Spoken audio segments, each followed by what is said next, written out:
وَلَقَدْ جِئْنَاهُمْ بِكِتَابٍ فَصَّلْنَاهُ عَلَى عِلْمٍ هُدًى وَرَحْمَةً لِقَوْمٍ يُؤْمِنُونَ. وصلی اللہ وسلم علی اشرف الانبیاء والمرسلین محمد وعلی آلہ واصحابہ ومن اہتدی بہدیہ ودعا بدعوتہ واستنى بسنتہ الی یوم الدین واشہد ان لا الہ الا اللہ وحدہ لا شریک لہ واشہد ان محمدا عبدہ ورسولہ وبعد.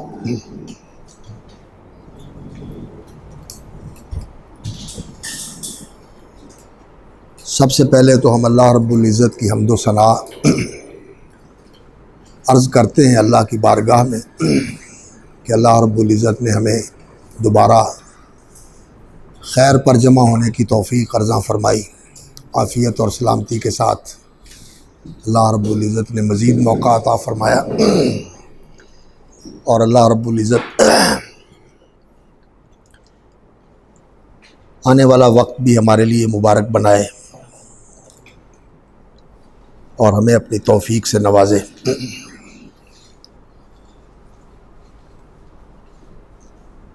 ہمارا جو سلسلہ کلام ہے وہ قرآن مجید کے متعلقات اور مقدمات کے تناظر میں چل رہا ہے.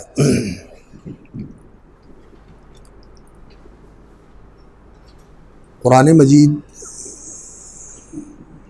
اللہ کا کلام ہے اور یہ خیر، برکت، رحمت اور انسانیت کی فلاح، بہبود، کامیابی، اس کا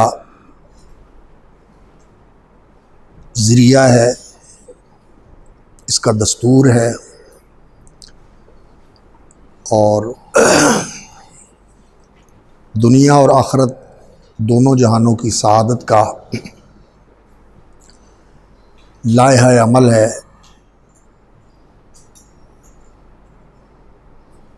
حقیقت یہ ہے کہ اللہ رب العزت کی بہت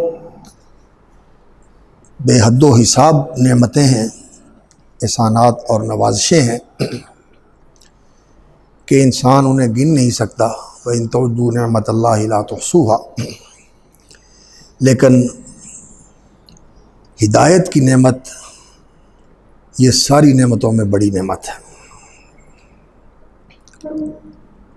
اور ہدایت کے لیے اللہ رب العزت نے جو اہتمام فرمایا، انتظام فرمایا، وحی کا سلسلہ جاری کیا، انبیاء و رسول مبعوث فرمائے صلوات اللہ وسلامہ علیہم، اور کتابیں نازل فرمائیں. یہ اللہ رب العزت کے احسانوں میں سب سے بڑے احسان ہیں کہ اللہ رب العزت خالق بھی ہیں، رازق بھی ہیں، لیکن اللہ رب العزت کا جو یہ وصف ہے نا کہ اللہ رب العزت ہادی ہے. تو قُلْ هَلْ مِن شُرَكَائِكُم مَّن يَهْدِي إِلَى الْحَقِّ قُلِ اللَّهُ يَهْدِي إِلَى الْحَقِّ. سورہ یونس میں اللہ رب العزت نے اور بھی نعمتیں ذکر فرمائیں، لیکن آخر میں جو چیز ذکر فرمائی نا وہ سب سے بڑی نعمت یہ ہدایت کی نعمت ہے، حق کی طرف رہنمائی کرنا انسان کی. انسان کا شرف بھی سب سے بڑا اسی میں ہے کہ انسان کو اللہ رب العزت علم سے نوازے، اور علم حقیقتاً وہی علم ہوتا ہے جس کے مطابق پھر انسان کا عمل ہو. علم بھی صحیح ہو اور عمل بھی صحیح ہو. یہ انسان کا اصل شرف ہے کہ انسان کو صحیح علم ہو اور اس صحیح علم کے مطابق انسان صحیح عمل کرے. یہ اصل انسانیت ہے اور اس کے لیے ہدایت کی ضرورت ہے. اور ہدایت جو ہے اس کے لیے علم کی ضرورت ہے کہ جو ہدایت دینے والا ہے وہ علیم و خبیر ہو، علیم و حکیم ہو، باخبر بھی ہو، حکیم بھی ہو، اور کوئی چیز اس سے مخفی نہ ہو۔ اور یہ ہستی کائنات میں صرف ایک اللہ رب العزت کی ہستی ہے، عالم الغیب والشہادہ، لا یخفی علیہ شیء فی الارض ولا فی السماء۔ ماضی، حال، مستقبل، یہ سب اس کے سامنے ایک جیسے ہیں۔ تو اس نے جو ہدایت نازل فرمائی ہے اور بندوں کو دی ہے وہی اصل ہدایت ہے، اور وہ کامل ہدایت ہے۔ اور قرآن مجید یہ اس ہدایت کو لے کر اللہ تعالیٰ کی نازل کردہ کتاب ہے۔ تو اللہ رب العزت نے قرآن مجید کو الہدا کہا ہے اور رحمت بھی کہا ہے، اور قرآن اور کتاب یہ اس کے معروف نام ہیں۔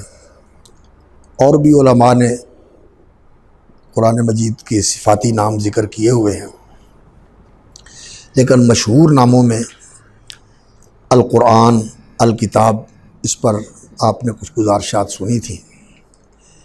اس کا ایک اور جو معروف نام ہے وہ ہے الذکر، کہ قرآن مجید ذکر ہے۔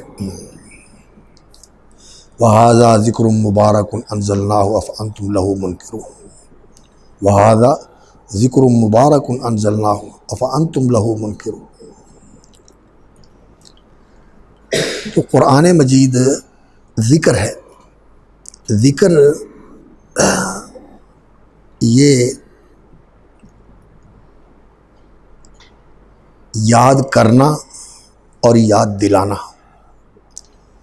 یعنی تذکیر کے معنی میں بھی استعمال ہوتا ہے، یاد دلانا، اور کسی چیز کو یاد کرنا اس معنی میں بھی استعمال ہوتا ہے۔ ویسے تو علماء نے ذکر کے جو مفاہیم ہیں اور جس جگہ قرآن مجید میں یہ آیا ہوا ہے اور وہاں اس کا مفہوم جو ہے وہ ذرا دوسری جگہ سے مختلف ہے، علماء نے اس کے 20 پہلو ذکر کیے ہوئے ہیں کہ ذکر اس معنی میں بھی ہوتا ہے، اس معنی میں بھی ہوتا ہے، اس معنی میں بھی ہوتا ہے۔ لیکن مشہور بات جو ہے وہ یہی ہے کہ ذکر ایک تو یہ ہوتا ہے کہ انسان کو کوئی چیز بھول گئی ہو اور وہ اس کو یاد دلا دی جائے۔ بھولنے کے بعد کوئی چیز انسان کو یاد دلائی جائے تو اس کا معنی ہوتا ہے کہ اس کو یاد دلایا، یاد دہانی کروائی۔ اور دوسرا ذکر کا معنی یہ ہوتا ہے کہ کسی چیز کو یاد رکھا جائے، کسی چیز کو یاد رکھا جائے۔ انسان اپنے دل و دماغ میں ایک چیز کو محفوظ رکھتا ہے، مستحضر رکھتا ہے، اور وہ چیز انسان کے دل و دماغ کے اندر تازہ رہتی ہے اور وہ انسان کے سامنے رہتی ہے۔ یہ بھی ذکر ہوتا ہے، یاد رکھنا، یاد دلانا اور یاد رکھنا۔ اور ذکر کا یہ معنی بھی ہوتا ہے کہ کسی چیز کا زبان پہ لے آنا، زبان پہ جاری ہو جانا۔ اور حقیقت یہ ہے کہ جو چیز انسان کے دل میں ہوتی ہے وہ زبان پہ بھی آ جاتی ہے، تو انسان اس کا اظہار بھی کر دیتا ہے۔ تو قرآن مجید ذکر ہے اس اعتبار سے کہ اس میں انسان اپنی فطری کمزوری کی وجہ سے جو اس کے اندر بھولنے کا وصف ہے، اور یہ بڑی جلدی بھول جاتا ہے۔ ناسیہ آدم و ناسیت ذریتہ، آدم بھی بھولنے والے تھے اور ان کی اولاد بھی بھولنے والی ہے، وہ بھی بھول گئے اور اولاد بھی بھول جاتی ہے۔ تو قرآن مجید وہ ذکر ہے جو انسان کو یاد دلاتا ہے کہ یہ چیز بھولنے کی نہیں ہے، اسے یاد رکھو۔ قرآن وہ ذکر ہے جو انسان چیز بھول جاتا ہے اس کو یاد دلانے والا ذکر ہے۔ اللہ اکبر۔ اور انسان بھولتا کیا ہے؟ حقیقت یہ ہے کہ اپنی کم علمی کی وجہ سے اور اپنے ماحول کے اثرات کی وجہ سے انسان جس چیز کو دیکھتا ہے اسے بڑا سمجھ لیتا ہے، اسی کے بارے میں غلط فہمی کا شکار ہو جاتا ہے، اور اس کو بڑا سمجھ کر اس کی عظمت اور اس کی بڑائی کا نقش اس کے اوپر ایسا طاری ہوتا ہے کہ اس کے سامنے پھر انسان اپنے آپ کو کمتر اور نیچ سمجھنے لگتا ہے۔ اسی لیے ہم دیکھتے ہیں کہ انسانوں نے آسمانوں کو پوجا، دھرتی کو پوجا، پہاڑوں کو پوجا، ستاروں کو پوجا، چاند اور سورج کو پوجا، دریاؤں اور جانوروں کو پوجا۔ تو جس چیز کو دیکھا اسی کو بڑا سمجھ لیا اور اپنے آپ کو اس کے سامنے نیچ اور ہیچ بنا دیا۔ یہ انسان کی ظاہر پرستی اور ان مظاہر سے دھوکہ کھا کر ان کی تعظیم کے اندر مبتلا ہو جانا، یہ انسان کی بھول کی وجہ سے ہوا ہے۔ وگرنہ انسان کے اندر اللہ رب العزت نے اپنی معرفت کا جو نور رکھا ہوا ہے وہ تو ایسا ہے کہ اللہ رب العزت کی معرفت کا نور انسان کے اندر موجود ہے، اور انسان عقل و بصیرت سے کام لے تو یہ چیزیں انسان کبھی بھی ان کو ایسے نہ سمجھے کہ یہ چیزیں بہت بڑی ہیں اور میں ان کی بڑائی مانوں، بلکہ یہ چیزیں تو ساری انسان کے لیے مسخر اور انسان کی خدمت کے لیے اللہ رب العزت نے بنائی ہوئی ہے۔ سخر لکم ما فی السماوات و ما فی الارض سخر لکم اللیل والنہار والشمس والقمر والنجوم مسخرات بامرہ، یہ ساری چیزیں انسان کے لیے مسخر ہیں۔ تو لیکن انسان حقیقت یہ ہے کہ عقل سے کام نہیں لیتا، اور اس کی بصیرت جو ہے یہ اس پہ پردہ پڑ جاتا ہے، اور اس پہ ایسی چیزیں زنگ آلود کر دیتی ہیں اس کو کہ اس کے اندر وہ دیکھنے کی صلاحیت نہیں رہتی۔ بصیرت تو وہی نظر ہوتی ہے نا کہ جو کسی چیز کے اندر تک اتر جائے اور اس کی حقیقت کو جان لے، صرف ظاہر تک نہ رہے بلکہ اس کے اندر تک چلی جائے اور اس کے اندر کی حقیقت کو بھی انسان دیکھ لے۔ بصیرت وہی ہوتی ہے۔ تو انسان کی عقل و بصیرت یہ اتنی سطحی ہوتی ہے کہ انسان ان چیزوں کو بڑا سمجھ کر ان کے سامنے اپنے آپ کو جھکانا اور اپنے آپ کو ان کا پرستار بنانا یہ شروع کر دیتا ہے۔ تو قرآن مجید انسان کو اس بھول سے نکالتا ہے، یاد دلاتا ہے کہ تو ان چیزوں کی حقیقت کو دیکھ، یہ تو تیرے لیے مسخر ہیں اور تو ان سے فائدہ اٹھا رہا ہے، اور اصل ہستی تو وہ ہے جس نے یہ ساری چیزیں تجھے بھی بنایا اور ان چیزوں کو بھی تیرے لیے بنایا ہے۔ اور دوسری چیز جو انسان بھولتا ہے وہ یہ کہ انسان اپنے بارے میں غلط فہمی کا شکار ہو جاتا ہے کہ میں کیا ہوں۔ اپنے آپ کو بھول جاتا ہے انسان، اللہ کو بھولتا ہے اور اپنے آپ کو بھول جاتا ہے۔ اپنے آپ کو کیسے بھولتا ہے؟ اپنے آپ کو یہ بھولتا ہے انسان کہ انسان اپنے آپ کو ایسا سمجھنے لگتا ہے کہ میں دنیا میں آیا ہوں، یہ میری زندگی ہے، اور یہاں جیسے دوسرے ذی روح جاندار متنفس ذی حیات مخلوقات موجود ہیں، جیسے وہ زندگی گزار رہے ہیں، میری بھی ایسی زندگی ہے۔ وہ زندگی کیا ہے؟ کھانا پینا، گھر بنانا، اولاد پیدا کرنا، آرام کی زندگی گزارنا، بس یہی میری زندگی ہے۔ انسان اپنے آپ کو بھول جاتا ہے کہ میری حیثیت کیا ہے۔ یہ انسان کو معلوم نہیں ہوتا، تو انسان جانور کی سطح پر زندگی گزارتا ہے۔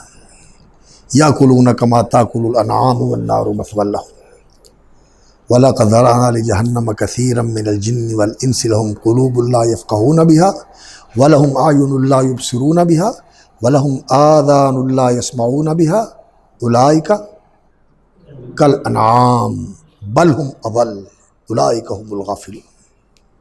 یہ لوگ ہیں جو غافل ہیں، جنہیں پتہ نہیں کہ میں کیا ہوں، یہ اپنے آپ کو جانور سمجھتے ہیں۔ اللہ اکبر۔ یہ انسان اپنے رب کو بھولتا ہے، ان مظاہر کو بڑا سمجھ کر انہیں رب بنا لیتا ہے، اپنے آپ کو بھول جاتا ہے اور حیوانی سطح کے اوپر زندگی گزارتا ہے، حیوانوں جیسی زندگی گزارتا ہے۔ اور آج دعویٰ تو یہ کیا جاتا ہے کہ انسانیت نے سائنسی فتوحات کے ساتھ اور ٹیکنالوجی کی سہولیات اور ایجادات کے ساتھ وہاں تک عروج اور ترقی حاصل کر لی ہے کہ شاید پہلی انسانی تاریخ میں کبھی انسان نے یہ سوچا بھی نہیں تھا۔ ٹھیک ہے، وسائل کے اعتبار سے اور سہولیات کے اعتبار سے انسان نے بہت کچھ حاصل کر لیا ہے، لیکن اگر انسانیت کے اعتبار سے دیکھا جائے تو یہ تیز رفتار پرندوں سے زیادہ تیز رفتار ہوائی جہازوں میں سفر کرتا ہے، اور بہت تیز رفتار مچھلیوں سے زیادہ گہرائی میں جا کر سمندر کی تہہ میں اتر جاتا ہے، اور ایک بر اعظم سے دوسرے بر اعظم تک سفر کرتا ہے، سمندروں کے اندر ایشیا سے امریکہ تک چلے جانا، یورپ تک چلے جانا، آسٹریلیا تک چلے جانا، یہ انسان کرتا ہے۔ لیکن یہ سارے کام تو جانور بھی کرتے ہیں، یہ سارے کام جانور بھی کرتے ہیں، یہ کوئی انسانیت کی عظمت نہیں ہے۔ وہ ایک بڑے دانا تھے، انہوں نے یہ بات کہی، کہنے لگے کہ انسان پرندوں سے بہتر اڑنے لگا ہے جہازوں کے واسطے سے، اور جیٹ طیارے اور اسی طرح یہ دوسرے جو ایسے ذرائع ہیں جن کے ساتھ انسان بہت تیز رفتاری کے ساتھ اوپر چلا جاتا ہے، اور اسی طرح وہ کشتیاں جو سمندر کے اندر گہرائی کے اندر نیچے جا کر چلنے کی صلاحیت رکھتی ہیں، تارپیڈو کشتیاں اور آبدوزیں اور اسی طرح اور دوسرے آلات، اور اب تو انسانوں کے بغیر مصنوعی آلات کے ساتھ انسان نے جو فضا کے اندر بھیجے ہوئے ہیں، سیٹلائٹ بھی اور دوسرا بھی کیا ہوتا ہے، یہ جو فضا کے اندر پورا ایک لیبارٹری جو ہے وہ اٹھا کے بھیج دیتے ہیں۔ تو اب یہ چیزیں انسان نے کر لی ہیں، لیکن انسانیت کے اعتبار سے دیکھا جائے تو آج انسان کے اندر شیطنت بھی بڑھ گئی، انسان شیطان صفت ہو گیا، انسان نے زمین کو فساد سے بھر دیا، انسان کے اندر درندگی بڑھ گئی۔ یہ انسان کتنی تباہی پھیلاتا ہے، یہ جو اسلحہ ہے، یہ جو جنگیں ہیں، اور یہ جو اللہ معاف کرے تہذیب ہے کہ قوموں کو غلام بنانا ہے اور انہیں بھوکا رکھنا ہے اور انہیں وسائل سے محروم رکھنا ہے اور انہیں اپنا ماتحت اور زیر دست بنا کے رکھنا ہے، یہ چیزیں انسان کے اندر آج درندوں سے بڑھ کر ہے۔ درندہ جو ہوتا ہے کہتے ہیں ایک دفعہ شیر پیٹ بھر لے تو پھر وہ کئی دن نہیں شکار نہیں کرتا، لیکن اس کی ہوس جو ہے یہ ختم ہی نہیں ہوتی۔ اتنا اس نے جمع کر لیا اور پھر بھی یہ کہتا ہے کہ میں ساری دنیا اکٹھا کر کے اپنے پاس جمع کر لوں اور لوگ بھوکے مر جائیں۔ اور جنسی حیوانیت بالکل کسی اخلاقی اور کسی دینی اور شرعی حدود و قیود کے بغیر انسان جنسی آوارہ بن گیا کہ وہ ہم جنس پرستی، مردوں کے ساتھ، عورتوں کے ساتھ، اور پھر کسی بھی اخلاقی اور خاندانی ذمہ داری کے بغیر صرف یہ کہ میں نے جنسی تسکین کا سامان کرنا ہے، اور اس کے لیے انسانوں کے ساتھ تعلق، اور اس کے لیے اللہ معاف کرے اور جو ایسے ذرائع لوگوں نے بنائے ہوئے ہیں جن کے ساتھ وہ جنسی تسکین کا سامان کرتے ہیں، اور پھر حرام کی اولاد اور خاندانوں کا اجڑنا اور اس طرح کی صورتحال پیدا ہو جانا کہ یہ جن بچوں کی کوئی پہچان نہیں ہے، مائیں بھی ان کو سنبھالنے کے لیے تیار نہیں ہیں، اور باپ بھی اسے پتہ ہی نہیں کہ یہ کس کا نطفہ ہے اور کس کی اولاد ہے۔ یہ لاکھوں نہیں بلکہ اس سے بھی زیادہ ملینز کی تعداد میں ایسے افراد معاشرے کے اندر موجود ہیں۔ شیطنت، درندگی، حیوانیت اور اللہ اکبر بے مقصدیت، زندگی کا مقصد ہی کوئی نہیں ہے۔ اگر آرام کی طرف گئے تو صرف یہ مقصد ہے کہ میں نے آرام کرنا ہے۔ بے شک اس آرام داری اور اس سہل انگاری کے ساتھ انسان جو ہے وہ بیماریوں کا شکار ہو جائے۔ زیادہ سے زیادہ آرام مہیا کرنا ہے جی، آرام ہونا چاہیے۔ ہر چیز جو ہے وہ یہاں بیٹھے ہوئے انسان ریموٹ کے ساتھ کر لے، یہ بڑا کمال ہے۔ یہ کمال ہے جس نے انسانوں کو ناکارہ کر دیا، جس نے انسانوں کو بیمار کر دیا، جس نے انسانوں کی صحت برباد کر دی۔ یہ ناکارگی ہے۔ انسان کو تو اللہ رب العزت نے بنایا کہ یہ حرکت میں رہے، یہ ریموٹ کے ساتھ سارا کچھ ہو اور آٹومیٹیکلی سارا کچھ ہو جائے، دروازہ بھی نہ کھولنا پڑے، آپ جا کے سامنے کھڑے ہو دروازہ کھل جائے۔ ان چیزوں نے انسانوں کو ناکارہ بنا دیا۔ یہ آرام پسندی جو ہے یہ انسان کو ناکارہ بنانے والی ہے۔ اور تیز رفتاری کہ جی ہر کام جلدی ہو جانا چاہیے، اور جلدی کام کر کے کرنا کیا ہے؟ مقصد ہے کوئی؟ جا کے یا سو جانا ہے، شراب پی اور سو گئے، یا اللہ معاف کرے کو انٹرٹینمنٹ کا جو ہے نا ایسا سلسلہ شروع کر لیا، کچھ دیکھتے رہے، کچھ سنتے رہے، کچھ گاتے رہے، تو اسی کے اندر وقت گزار دیا۔ مقصد کوئی نہیں ہے زندگی، بے مقصدیت۔ تو انسانیت جو ہے یہ اس دور کے اندر جتنی مفقود ہوئی ہے اور ناپید ہوئی ہے اتنی شاید پہلے نہیں تھی۔ پہلے لوگوں میں کچھ انسانیت ہوتی تھی، آج اکثریت جو ہے شیطان صفت ہے، درندہ صفت ہے، جانوروں جیسے ہیں، اور بے مقصدیت جو ہے نا یہ لوگوں کے اوپر طاری ہے، اور انہیں پتہ ہی نہیں کہ ہم کس لیے ہیں، ہماری زندگی کا مقصد کیا ہے، ہماری زندگی کا مقصد کیا ہے۔ قرآن مجید وہ کتاب ہے جو انسان کو یاد دلاتی ہے کہ انسان تیرا مقام کیا ہے، تو کیا ہے، تجھے کس مقصد کے لیے پیدا کیا ہے، اور اپنے آپ کو بھی بھولتا ہے، اور اس دنیا کے بارے میں بھی غلط فہمی کا شکار ہو جاتا ہے کہ اس دنیا کو وہ سب کچھ سمجھنے لگتا ہے کہ یہی دنیا اصل زندگی ہے اور اس کے آگے کچھ نہیں، بس یہی جینا ہے۔ بابر بیش کوش کے عالم دوبارہ نے جس نے کہا تھا کہ مزے کی زندگی گزارو، بادشاہت ہے، عیش و عشرت ہے، شراب نوشی ہے، اور محلوں کے اندر کنیزیں ہیں اور بیویاں ہیں، بس اسی کا نام زندگی ہے۔ لیکن انسان نے جب ان چیزوں کو حاصل کیا اور پھر بھی سکون نہیں ملا تو پھر انسان پاگل ہو جاتا ہے کہ میں نے تو سارا کچھ لے لیا لیکن پھر بھی میری زندگی کے اندر سکون نہیں ہے۔ تو دنیا کے اندر بہت بڑے بڑے سرمایہ دار جو ہیں وہ ذہنی مریض بن گئے، اور کئی تو ایسے قلق اور اضطراب کا شکار ہوئے کہ انہوں نے خود اپنے آپ کو قتل کر لیا اور خودکشی کر لی اور اپنی زندگی ختم کر لی کہ یہ زندگی میرے لیے عذاب بنی ہوئی۔ اور کئی ملکوں کے اندر جہاں سب سے زیادہ سہولتیں ہیں، جاپان بہت زیادہ سہولتوں والا ملک ہے، اور اسی طرح آسٹریا ہے، سویڈن ہے، یہ جو اسکینڈینیوین کے کنٹریز ہیں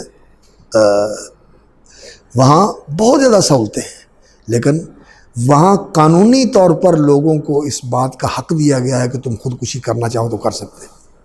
لوگ کہتے ہیں کہ یہ ہماری ضرورت ہے، زندگی عذاب بنی ہوئی ہے، یہ بے مقصدیت جو ہے یہ انسان کے لیے اس طرح کی بے مقصد زندگی عذاب بن جاتی ہے۔ تو یہ ساری چیزیں جو ہیں یہ انسان کو یہ یاد نہیں ہے کہ میں کیا ہوں، میری زندگی کا مقصد کیا ہے، اور اس دنیا کو انسان سمجھتا ہے کہ یہی سب کچھ ہے۔ تو یہ حقیقتیں انسان بھول جاتا ہے، اور قرآن مجید وہ کتاب ہے، یہ وہ ذکر ہے جس نے ان حقیقتوں کو یاد دلایا ہے اور ان حقیقتوں کو اس طرح دہرایا ہے، بار بار ذکر کیا ہے کہ آپ کہیں سے بھی کھول کے دیکھ لیں تو آپ کو اللہ کی پہچان ہوگی، آپ کو انسان کو خطاب ملے گا، اور آپ کو دنیا اور آخرت کا ذکر ملے گا، اور انسان کو کردار بتایا جائے گا کہ انسان کا کردار یہ ہونا چاہیے۔ کہیں سے بھی آپ پڑھ لیں، کسی صورت کو کھول کے دیکھ لیں، اللہ کی پہچان، اللہ کے رسول کی پہچان، انسان کی حقیقت، دنیا کی حقیقت، آخرت کی حقیقت، یہ آپ کو ہر جگہ ملے گی۔ یعنی اتنا دہرایا ہے قرآن مجید نے ان حقیقتوں کو کہ یہ پہلی آسمانی کتابوں میں یہ چیزیں اتنی کثرت کے ساتھ، ایسے کثرت کے ساتھ بیان نہیں ہوئی۔ جو کچھ ہمارے پاس ہے ان پہلی کتابوں کا، کی تعلیمات کا جو کچھ حصہ اب موجود ہے، انہیں آپ پڑھ کے دیکھ لیں، آپ کو یہ چیزیں اس کثرت کے ساتھ دہرائی ہوئی نہیں ملیں گی۔ بلکہ تورات میں تو میں نے تو خیر اس طرح مطالعہ نہیں کیا، سرسری سے ہی دیکھا ہے، لیکن جن لوگوں نے بڑی گہرائی کے ساتھ مطالعہ کیا ہے وہ کہتے ہیں وہاں تو آخرت کا ذکر ہی نہیں۔ تورات کا جو موجودہ حصہ موجود ہے وہاں آخرت کا ذکر ہی نہیں ہے۔ انجیل میں ہے آسمانی بادشاہت کا ذکر، لیکن تورات میں ذکر نہیں ہے۔ اس لیے یہودی جو ہیں وہ سب سے زیادہ دنیا پرست ہیں۔ وَلَتَجِدَنَّهُمْ أَحْرَصَ النَّاسِ عَلَىٰ حَيَاةٍ، سب سے زیادہ دنیا کے حریص اور دنیا پرست جو ہے نا وہ یہودی ہیں۔ اس لیے ان کے پاس جو اس وقت کتاب ہے اس کے اندر آخرت کا ذکر ہی نہیں ہے، اور قرآن مجید یہ آخرت کے ذکر کے ساتھ بھرا ہوا ہے، اور دنیا کی حقیقت بتاتا ہے کہ دنیا کیا ہے۔ وَمَا الْحَيَاةُ الدُّنْيَا إِلَّا مَتَاعُ الْغُرُورِ قُلْ مَتَاعُ الدُّنْيَا قَلِيلٌ مَا عِندَكُمْ يَنْفَدُ وَمَا عِندَ اللَّهِ بَاقٍ وَالْآخِرَةُ خَيْرٌ لِمَنِ اتَّقَىٰ كَلَّا بَلْ تُحِبُّونَ الْعَاجِلَةَ وَتَذَرُونَ الْآخِرَةَ۔ دیکھیں آپ قرآن مجید نے کس طرح ان حقیقتوں کا ذکر کیا ہوا، اور انسان کو یاد دلایا ہے کہ تو غور کر، اپنے آپ پر غور کر، اپنے ماحول پر غور کر، زمین و آسمان پر غور کر، اور اللہ رب العزت نے جو تمہارے لیے یہ ساری چیزوں کو مسخر کیا، ان چیزوں کے اوپر غور کر کہ اللہ رب العزت نے تجھے اتنا اونچا مقام دیا ہے کہ سارا جہان جو ہے یہ تیری چاکری اور تیری خدمت کے اوپر لگا ہوا ہے، اور اللہ رب العزت نے تجھے اپنے لیے بنایا ہے، اور تو اس اللہ رب العزت کو بھولا ہوا ہے جس نے یہ سارا جہان تیرے لیے بنایا کہ تیری خدمت کرے اور تو اس سے فائدہ اٹھائے اور اللہ کا شکر کرے، تو اس چیز کو بھول جاتا ہے۔ یہ حقیقتیں قرآن نے یاد دلائی، ان کو یاد دلایا ہے۔ تو قرآن ذکر ہے، قرآن ذکر ہے، اور یہ چیزیں جب انسان تعصبات اور جو ماحول کے اثرات ہوتے ہیں، رواسب جو انسان کے اوپر، جیسے کوئی بھی جگہ ہو اس کے اوپر مٹی پڑتی پڑتی ایک تہہ بن جاتی ہے، اور ماحول کے اثر کی وجہ سے یہ تہہ گہری بھی ہو جاتی ہے اور دبیز بھی موٹی بھی ہو جاتی ہے اور پختہ بھی ہو جاتی ہے، اور پھر اس کو اتارنے کے لیے مشکل ہوتی ہے۔ تو اس طرح کی چیزیں جو ہے نا انسان کے اوپر اثر انداز ہوتی ہیں، تو انسان کے لیے یہ ضروری ہوتا ہے کہ انسان اپنی تطہیر کرے اور اپنے آپ کو ان رواسب سے پاک کرے، اور اپنے دل کی تختی کو مصفہ اور اس کو اجلا کرے، اس کو جلا بخشے، تاکہ قرآن مجید کی آواز جو ہے اور قرآن مجید کا پیغام اس کے دل تک پہنچ سکے اور دل کو متاثر کر سکے۔ کلا بل ران علی قلوبہم ما کانوا یکسبون، جو انسان کے اعمال ہوتے ہیں اس کے بھی اثرات ہوتے ہیں، اور جو انسان کا ماحول ہوتا ہے اس کے بھی اثرات ہوتے ہیں۔ اعمال بھی اثر انداز ہوتے ہیں انسان کے دل و دماغ کے اوپر، اور ماحول بھی اثر انداز ہوتا ہے۔ حدیث میں آتا ہے نا کہ نبی صلی اللہ علیہ وسلم کی نماز میں ایک دفعہ کو خلجان ہوا تو آپ نے فرمایا کئی لوگ آتے ہیں انہوں نے وضو صحیح نہیں کیا ہوتا اور ان کے وضو صحیح نہ کرنے کا اثر میری نماز کے اوپر پڑ گیا. ماحول کا ایسا اثر ہوتا ہے, اتنا ماحول اثر انداز ہوتا ہے. حالانکہ رسول اکرم صلی اللہ علیہ وسلم کا کتنا عظیم مقام تھا, لیکن دوسرے کا اثر جو ہے نا انسان کے اوپر پڑتا ہے. تو اس اثر کو دور کر کے جب انسان قرآن مجید کی طرف آتا ہے اور قرآن مجید کے ساتھ انسان کان کے راستے سے اس کی آواز دل تک پہنچتی ہے اور دل کے کانوں سے سنتا ہے اور اس کی روشنی دل میں اتارتا ہے, اور دل کو جب یہ روشنی مہیا ہوتی ہے تو پھر دل بینا ہو جاتا ہے, دل بینا ہوتا ہے. فَإِنَّهَا لَا تَعْمَى الْأَبْصَارُ وَلَكِنْ تَعْمَى الْقُلُوبُ الَّتِي فِي الصُّدُورِ. دل اندھے ہو جاتے ہیں, اس دل کو بینا ہونا چاہیے, اس کو دیکھنے والا ہونا چاہیے. تو دل کی روشنی جو ہے جب بحال ہوتی ہے اور پھر انسان کو یہ لگتا ہے کہ یہ قرآن مجید نے جو حقیقتیں بیان کی ہیں یہ تو ساری میرے اندر موجود ہیں. جیسے یہ جو آپ کے پاس آج کل موبائل ہے, کمپیوٹر ہے, اس کے اندر جو ہارڈ ڈسک ہوتی ہے اس کے اندر جتنا پروگرام ہوتا ہے وہ سارے کا سارا ایک نقطے کے اندر جمع ہوتا ہے. اس کو آپ نکال کے دیکھتے ہیں تو کیا ہوتا ہے, چھوٹے چھوٹے سکے کے نقطے بنے ہوئے ہیں, نقطے ہیں, ان نقطوں کے اندر پورا پروگرام موجود ہے. تو ایسے ہی اللہ رب العزت نے دل کے اندر یہ جو خلیے ہوتے ہیں جسم کے, جن سے جسم کی اینٹیں ہیں جن سے یہ وجود میں آتا ہے, دماغ بھی خلیے ہیں, دل کے بھی خلیے ہیں, پورے جسم جو ہے یہ چھوٹے چھوٹے خلیوں سے ہی وجود میں آتا ہے.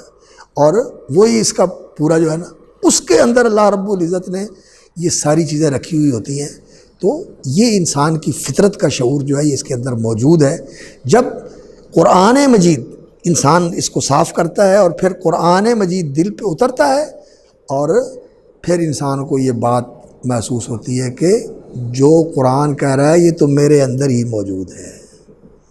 یہ ذکر ہے اس معنی میں کہ انسان کو اپنے اندر یہ چیز موجود جو ہے یہ یاد آ جاتی ہے اور انسان دیکھتا ہے کہ یہ باہر کی چیز نہیں, یہ تو میرے اندر کی آواز ہے, یہ تو میرے اندر کی آواز ہے. یہ قرآن مجید کا اعجاز ہے اور قرآن مجید کی وہ خصوصیت ہے کہ اور بھی بعض دفعہ ایسا ہوتا ہے کہ کوئی آدمی بات کرتا ہے تو انسان کو یہی معلوم ہوتا ہے کہ یہ جو اس نے بات کی ہے یہ میرے دل میں ہے. دیکھنا تقریر کی لذت کہ جو اس نے کہا, میں نے یہ جانا کہ گویا یہ بھی میرے دل میں ہے. یہ ہوتا ہے نا کہ جو اس نے بات کی انسان کو لگتا ہے یہ میرے دل کی بات ہے, میرے دل میں ہے. لیکن یہ کبھی کبھی ہوتا ہے, کوئی چیز ایسے ہوتی ہے. لیکن قرآن مجید ایسی چیز ہے, یہ انسان کی فطرت کو مخاطب کرتا ہے اور انسان کی فطرت کو فعال بناتا ہے. اور اگر انسان جو ہے وہ صحیح معنوں میں شعور کے ساتھ اور تذکر کے ساتھ اور تدبر کے ساتھ قرآن مجید کی تلاوت کرے تو پھر قرآن مجید اس کے اندر کی آواز کے ساتھ ایسے ہم آہنگ ہوتا ہے کہ پھر یہ معلوم ہوتا ہے کہ یہ دونوں چیزیں جو ہیں آپس میں بہت زیادہ موانست, موافقت اور ملامت رکھنے والی ہیں. ان کا بڑا جوڑ ہے. اور حقیقت بھی یہی ہے کہ جو انسان کا قلب ہے یہ اس کی روح کا مسکن ہے. اور روح کہاں سے آتی ہے؟ من امر ربی. اور قرآن کیا ہے؟ یہ اللہ کا کلام ہے, یہ اللہ کا کلام ہے. وہ اللہ کا امر ہے اور یہ اللہ کا کلام ہے. تو اللہ کا کلام اور اللہ کا امر جس وقت ملتے ہیں تو پھر آپس میں بڑی موانست ہو جاتی ہے, بڑا انس ہوتا ہے. اور پھر وہ گرہیں کھلتی ہیں, پھر وہ عقدے حل ہوتے ہیں جو کتابوں سے حل نہیں ہوتے. انسان کے اندر ایک نور ہوتا ہے.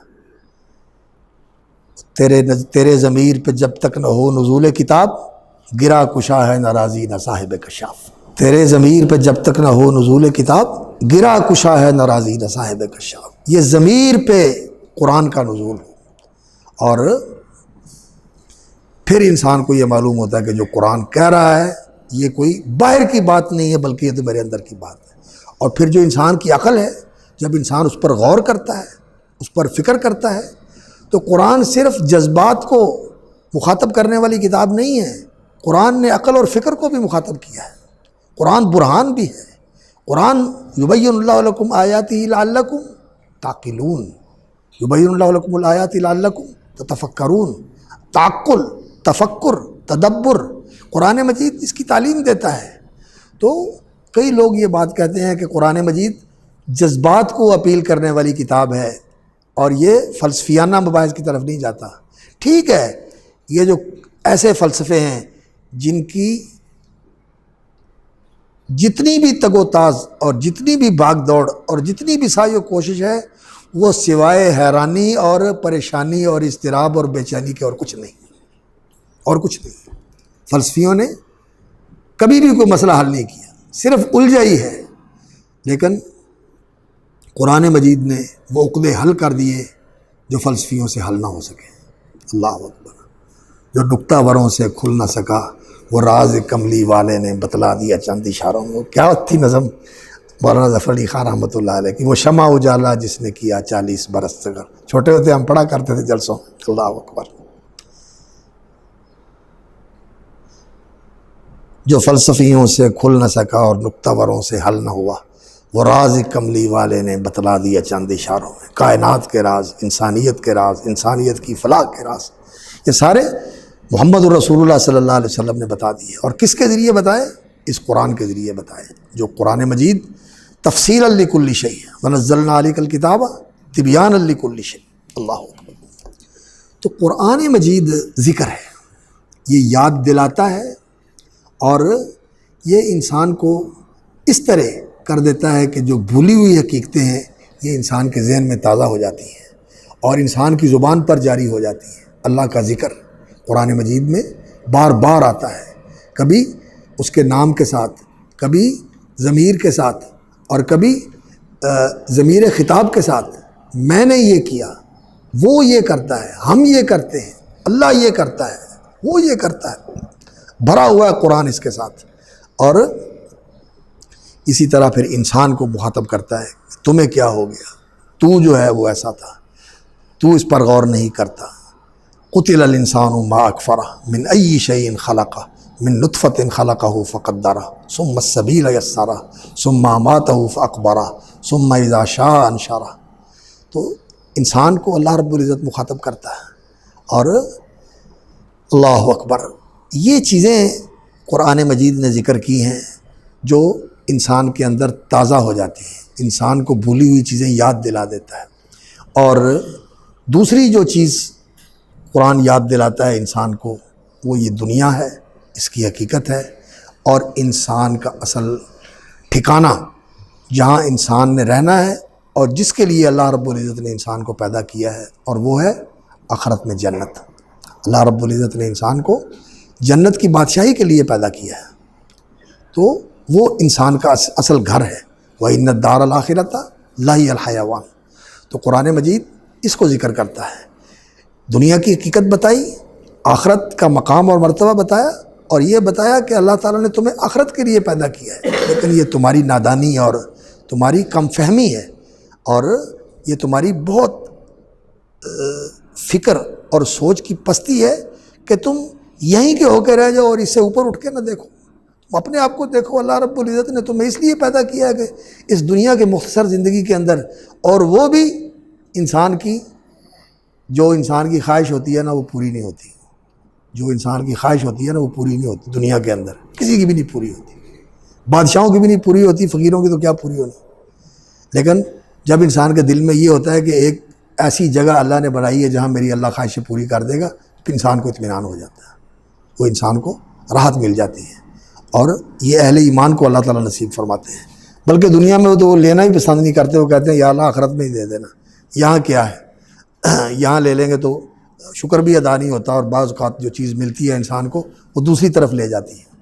انسان نعمت پا کے ناشکرا ہو جاتا ہے. ان الانسان لا یطغی ان رآہ استغنی. جب انسان غنی ہوتا ہے تو سرکش ہو جاتا ہے. یہ چیزیں ایسی ہیں، اس لیے وہ کہتے ہیں یا اللہ یہاں تو گزارا کر دے، بس باقی آخرت میں تیری رحمت اور تیری عنایت وہ ملے تو وہاں پھر جو ہے نا انسان زیادہ اس کے لیے وہ عافیت والی چیز ہوگی. بہرحال اللہ رب العزت سے دنیا اور آخرت دونوں کی بھلائی مانگنی چاہیے. ربنا آتنا فی الدنیا حسنہ وفی الآخرۃ حسنہ. تو قرآن مجید کا ایک نام جو ہے وہ ذکر ہے، اور ذکر کے اندر جہاں یاد دہانی اور یادگیری، یاد دہانی کا معنی ہوتا ہے کسی کو یاد دلانا، اور یادگیری کا معنی ہوتا ہے کسی کو یاد رکھنا، اور کسی کا یاد کرنا، یعنی ذکر زبان کے اوپر لے کے آنا، اس کا تذکرہ زبان سے کرنا، زبان کے اوپر اس کا جاری ہو جانا اور زبان سے اس کا اظہار کرنا۔ تو قرآن مجید جو ہے یہ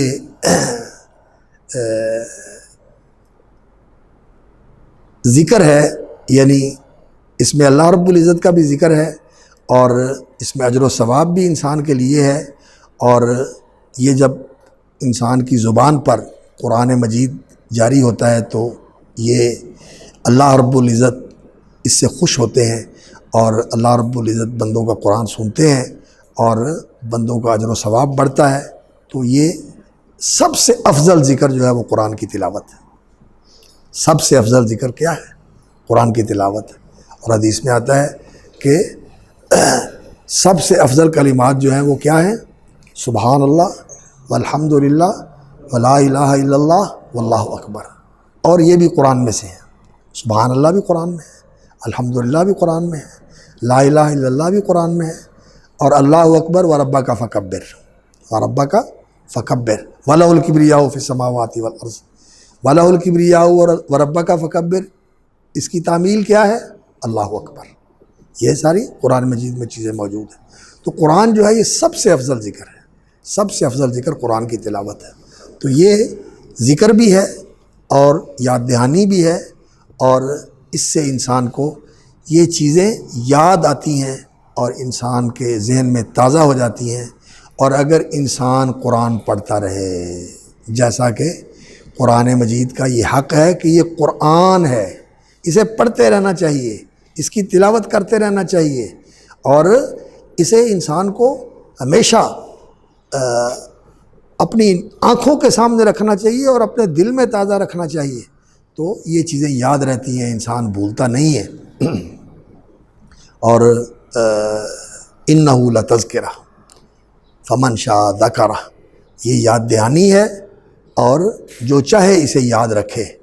اور ان ھذہ تذکرہ فمن شاء اتخذ الی ربہ سبیلا، ایسے ہی آیت ہے، ان ھذہ تذکرہ فمن شاء اتخذ الی ربہ سبیلا، یہ یاد دہانی ہے۔ اب جو چاہے اس یاد دہانی سے یادگیری کر کے اتخذ الی ربہ سبیلا، اپنے رب کی طرف راستہ بنا لے، وہ راستہ بنا لے جو اسے اللہ کی طرف لے کے جانے والا ہے اور اللہ کے ساتھ جوڑنے والا ہے۔ تو یہ قرآن مجید کا تعارف اس لیے عرض کیا ہے تو تاکہ ہمارا جو قرآن مجید کے ساتھ تعلق ہے یہ مستحکم ہو، مضبوط ہو، اور ہم قرآن سے وہ اثر لینے والے ہوں کہ قرآن صرف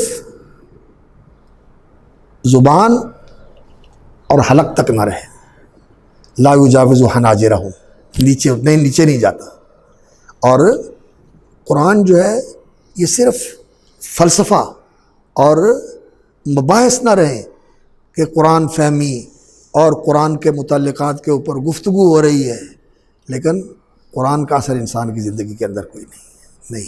قرآن مجید تو ایسی کتاب ہے کہ دل کے اوپر اثر کرتی ہے، انسان کے جسم کے اوپر اثر کرتی ہے، انسان کی آنکھوں کے اوپر اثر کرتی ہے، انسان کی پوری زندگی کے اوپر اثر کرتی ہے، کہ قرآن کا نور انسان کی پوری زندگی کے اندر آ جاتا ہے، اس کا دل پگھلنے لگتا ہے اور اس کی آنکھیں برسنے لگتی ہیں۔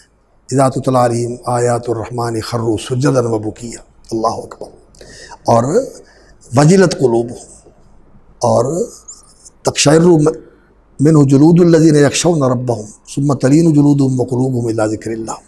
انسان کے اوپر اس کا اثر ہونا چاہیے، اور اثر ایسے ہی ہوتا ہے کہ جب انسان قرآن کو یہ سمجھتا ہو، اور کئی لوگوں کے بارے میں یہ ہے کہ وہ قرآن مجید سمجھ کر پڑھتے تھے اور قرآن کا ان کے اوپر اثر ہوتا تھا، جیسے حضرت ابوبکر صدیق رضی اللہ تعالیٰ عنہ کے بارے میں آتا ہے، جب وہ قرآن کی تلاوت کرتے تو آس پاس سے بالکل بے خبر ہو جاتے تھے، قرآن کے اندر منہمک ہو جاتے تھے، اور اتنی ان کے اوپر عجیب کیفیت طاری ہوتی تھی کہ اپنی آنکھوں پہ ان کو کنٹرول نہیں رہتا تھا، آنکھیں بہہ رہی ہیں اور قرآن پڑھ رہے ہیں، اور ان کی اس حالت کی وجہ سے لوگ جمع ہو جاتے تھے ان کا قرآن سننے کے لیے، لوگ جمع ہو جاتے تھے۔ رسول اکرم صلی اللہ علیہ وسلم کا بھی ایسا ہی تھا، آپ صلی اللہ علیہ وسلم بھی قرآن پڑھتے تھے اور قرآن کا اثر ہوتا تھا آپ کے اوپر، کیونکہ آپ سے زیادہ کس پہ اثر ہونا ہے۔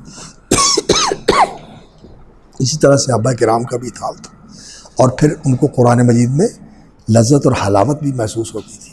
اب یہ ہمارے لیے تو سچی بات یہ ہے کہ اس بات پہ یقین کرنا مشکل ہو جاتا ہے کہ انسان کو تیر لگے اور انسان کا خون بہہ رہا ہو اور وہ قرآن پڑھ رہا ہو اور کہتا ہے کہ مجھے قرآن کی جو لذت آ رہی تھی میں نے وہ لذت ختم نہیں کی، میں نے کہا وہ صورت پوری کر۔